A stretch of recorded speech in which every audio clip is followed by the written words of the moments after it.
Apparently the heat wave is making potholes worse. I don't know how that is, so let's ask the man who knows. Mr. Pothole. He is Mark Morrell, pothole campaigner, of course. Mark, very good morning to you, sir. Good morning, Mike. How on earth does this work then? Why does potholing get somehow worse because of the hot weather? Right, so even on a day that's, say, 25 degrees, Yeah. ambient temperature, tarmac can be 30 degrees higher because of the black colour. It soaks up heat, radiant heat. Yeah. So it starts melting at 50 degrees centigrade. So what happens then is you can get rutting, you can get stickiness. It can structurally make it unstable because when it cools after that, it becomes more brittle. Yeah.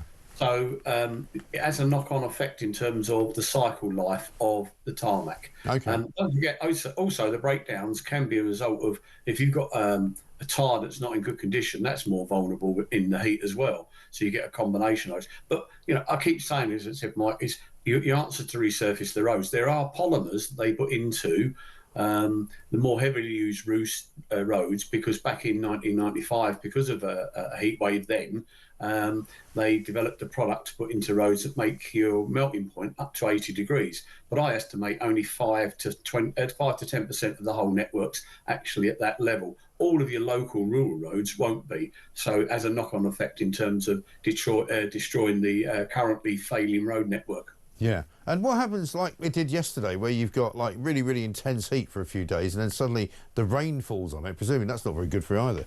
No, as I said, it goes brittle. If it gets cold very quickly, it becomes more brittle, more unstable. When it becomes brittle and then heats up, it's the same cycle all the time.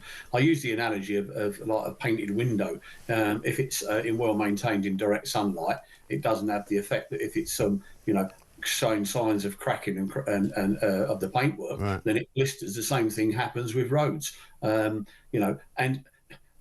what they're supposed to do when you get sticky roads is the local highways authorities are supposed to send out gritters with a granite dust to stabilise the road.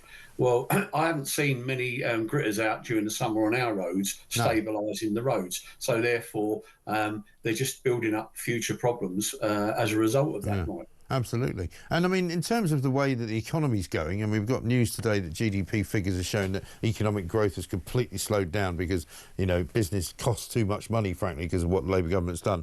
I mean, I presume you're not particularly optimistic that the councils are going to have a load of money to spend on potholes this particular financial year. No, and it's just short-term thinking.